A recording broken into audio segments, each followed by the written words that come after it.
ஓம் ஸ்ரீ பிரித்யங்கரா தேவியே போற்றி போற்றி. நல்லதே நினைப்போம், நல்லதே நடக்கும். சக்தி பிரித்யங்கரா குழந்தைகளுக்கு இந்த தாயின் ஆசீர்வாதம் என்றுமே முழுமையாக கிடைக்கட்டும். அன்பு பிள்ளையே, நீ அழுதது எல்லாம் போதும். என் தங்கமே, நீ அழுத காலம் எல்லாம் முடிந்து உன்னுடைய கஷ்ட காலங்களுக்கு எல்லாம் முடிவினை தருவதற்காக உன் அம்மா இன்று வந்திருக்கின்றேன். என் தங்கமே, நீ நினைக்கலாம், அம்மா கஷ்ட காலம் என்றுதான் முடிய போகிறது, நீயும் முடிந்துவிடும் என்று சொல்லிக்கொண்டே இருக்கின்றாய். ஆனால் என் வாழ்க்கையில் எந்த மாற்றங்களும் நடந்தது போல இல்லையே என்று என் பிள்ளை நீ நினைக்கின்றாய் அல்லவா? என் தங்கமே, ஒரு விஷயத்தை மட்டும் நீ தெளிவாக புரிந்து கொள்ள வேண்டும். வாழ்க்கையில் கஷ்டங்கள் என்பது நீயாகவே உனக்குள் சுமப்பது. கஷ்டங்கள் இல்லாத வாழ்க்கை என்று யாருக்கும் கிடையாது. அதை தன்னுடைய மனதில் சுமந்து கொண்டு செல்பவன் காலம் முழுவதும் அந்த கஷ்டத்தில் இருந்து மீண்டு வர முடியாமல் தவித்து நிற்கின்றான். யார் ஒருவர் இந்த கஷ்டங்களை தன்னுடைய அறிவுக்கு கொண்டு சென்று அதிலிருந்து நம்மால் எப்படி வெளிவர முடியும் என்று யோசிக்கின்றார்களோ அவர்கள்தான் அந்த கஷ்டங்களில் இருந்து மிக விரைவாகவே வெளியில் வர முடியும்.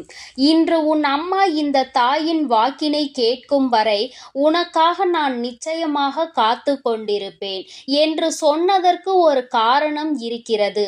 ஏனென்றால் என் குழந்தைக்கு விடியலில் எத்தனை நல்லதாக இருந்தாலும் 1008 குழப்பங்கள் 1008 மனக்கசப்புகள் என்று எப்பொழுதுமே மனவேதனையை சுமந்து திரிந்து கொண்டிருக்கின்றாய்.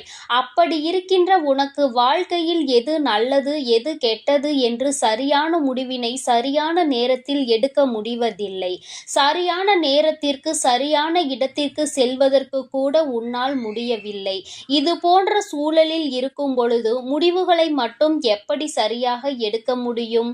என் குழந்தையே, நீ நினைக்கின்றாய், அது மட்டும் அல்லாமல் சுற்றி நடக்கும் அத்தனை விஷயங்களும் உனக்கு மனதிற்கு ஏதோ ஒரு நெருடலை எந்நாளும் தந்து கொண்டே இருக்கிறது. எதுவாக இருந்தாலும் நாம் சமாளித்து கொள்ளலாம் என்ற எண்ணம் உனக்குள் இப்பொழுதுதான் வர தொடங்கி இருக்கின்றது.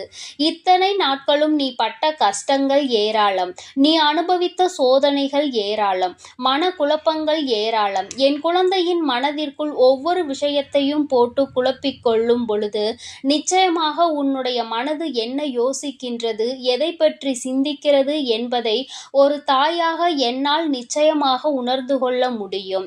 என் தங்கமே, ஒவ்வொரு நாளும் உனக்கு இருக்கின்ற அத்தனை விதமான எண்ணங்களையும் ஒன்று திரட்டி நீ சோகத்தின் வழியே நடக்க தொடங்குகின்றாய்.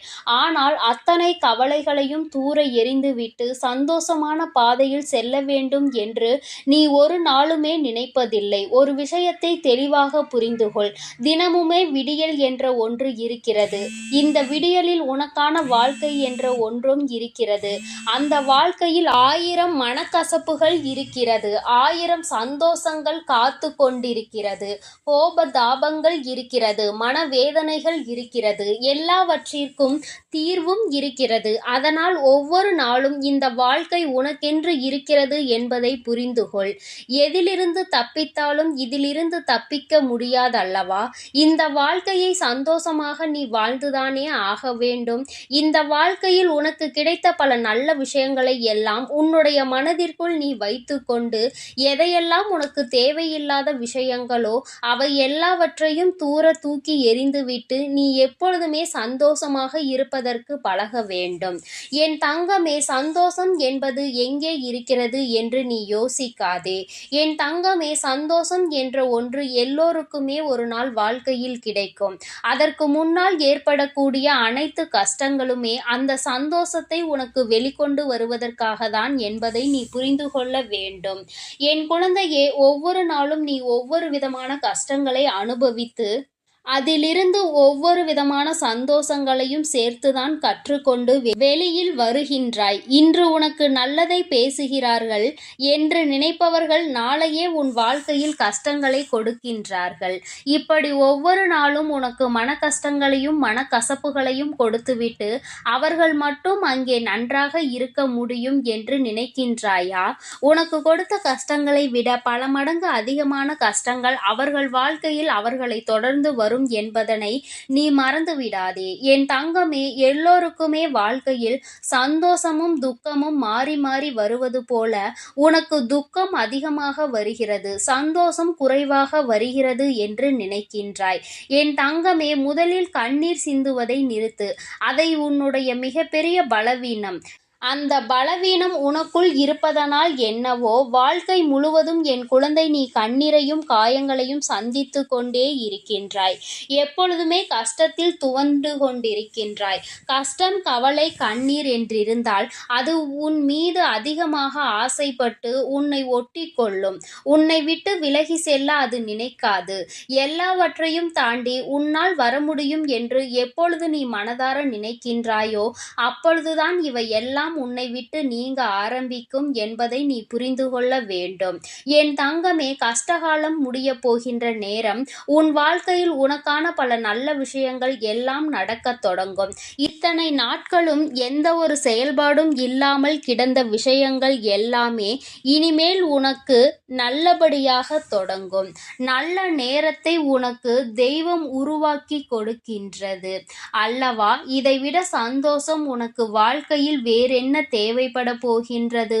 எல்லோராலும் இது போன்ற தருணங்களை வாழ்க்கையில் சந்திக்க முடியாது.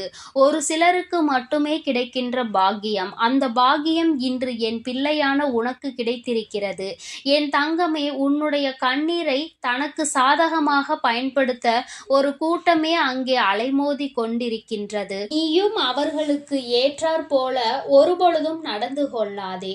மனதை உருக்கி கண்ணீரை வெளியில் வழிகின்ற அளவிற்கு நிலை வந்தாலும் என் தங்கமே, உன்னுடைய கஷ்டங்களை நீ உனக்குள்ளே வைத்து கொண்டு தெய்வத்திடம் முறையிடு. தேவையில்லாத மனிதர்களிடம் எந்த ஒரு விஷயங்களையும் எப்பொழுதுமே பகிர்ந்து கொள்ளாதே. உண்மையான நட்பு, உண்மையான அன்பு என்று ஒரு உறவு இருக்கிறது என்றால் அவர்களிடத்தில் மட்டுமே நீ பகிர்ந்து கொள்ள வேண்டும். யார் ஒருவர் உன்னுடைய கஷ்டங்களை கேட்க காத்து கொண்டிருக்கிறார்களோ அவர்களிடத்தில் ஒரு நாளும் இது போன்ற விஷயங்களை நீ பேச துணியாதே. என் தங்கமே, ஆபத்தில் உதவி செய்ய வரமாட்டார்கள். ஆனால் நீ என்ன செய்கிறாய் என்பதை பார்த்து உன்னை கேலியும் கிண்டலும் மட்டும் எப்பொழுதுமே குறையாமல் செய்து கொண்டிருப்பார்கள். அவர்களினுடைய இந்த தவறான எண்ணங்களை அவர்களே அனுபவிப்பார்கள். அவர்களுக்கு அதற்கான தண்டனை கிடைக்கப் போகிறது என்பதை நீ முதலில் புரிந்து கொள்ள வேண்டும். மற்றவர்கள் முன்னிலையில் ஒரு நாளும் கண்ணீர் சிந்தி என் குழந்தையே, உன் வாழ்க்கையில் உனக்கு இருக்கின்ற கஷ்டங்களை வெளிப்படுத்தாதே என்று இந்த அம்மா உனக்கு சொல்கின்றேன். மிக முக்கியமான விஷயம் என்ன தெரியுமா? கணவன் மனைவி உறவுகளுக்கிடையில் 1000 பிரச்சனைகள் இருக்கலாம். ஆனால் அவை இன்று ஆரம்பித்து நாளை முடியும். ஒரு சிலருக்கு அடுத்த நொடியே முடிந்துவிடும். ஒரு சிலருக்கு 2 நாட்கள் எடுத்துக்கொள்ளும். ஒரு சிலருக்கு சில மாதங்கள் எடுத்துக்கொள்ளும். ஆனால் என் தங்கமே, நீ இந்த பிரச்சனைகளை எப்பொழுதும் வெளியில் சொல்லி உன்னுடைய மன கவலையை கொட்டி தீர்க்காதே. ஏனென்றால் இந்த உறவு என்பது இன்றோடு முடிய போவது கிடையாது. மீண்டும் அதிகமான அன்போடு தொடரக்கூடிய உறவானது இது. பிரச்சனைகளை வெளிக்காட்டி மற்றவர்களுக்கு அதன் மூலமாக குதூகலத்தை ஏற்படுத்துவதை விட, உன்னுடைய துணை மனவேதனை ஏற்படுத்துவதை விட ரகசியமாகவே வைத்திருந்தால் மீண்டும் இந்த உறவினுடைய ஒற்றுமை உனக்கு அதிகரிக்கும் என்பதை மறந்துவிடாதே. யாரை பற்றிய ரகசியங்களையும் வெளியில் சொல்லாமல் இருக்க வேண்டும் என்றுதான் அம்மா சொல்கின்றேன். அதிலும் குறிப்பாக உன்னுடைய வாழ்க்கை துணை ரகசியங்களை எந்த ஒரு சூழ்நிலையிலும் வெளியில் சொல்லிவிடாதே. அதுவே உன் வாழ்க்கைக்கு மிகப்பெரிய அமைதியை கொடுத்துவிடும். என் செல்ல குழந்தையே, இந்த வராகி அம்மாவினுடைய ஆசீர்வாதங்கள் உனக்கு எப்பொழுதும் முழுமையாக கிடைக்கும். என் தங்கமே, அதனால் நீ எதற்காகவும் கலங்காதே, எதை நினைத்தும் வருந்தாதே. நீ நல்லதையே நினைத்தால் உன் வாழ்வில் எல்லாம் உனக்கு நல்லதாக மட்டுமே நடக்கும். என் அன்பு குழந்தைக்கு இந்த சக்தி பிரித்யங்கராவின் அன்பும் ஆசீர்வாதமும் முழுவதுமாக கிடைக்கும். ஓம் ஸ்ரீ பிரித்யங்கரா தேவியே போற்றி போற்றி. ஓம் ஸ்ரீ பிரித்யங்கரா தேவியே போற்றி போற்றி.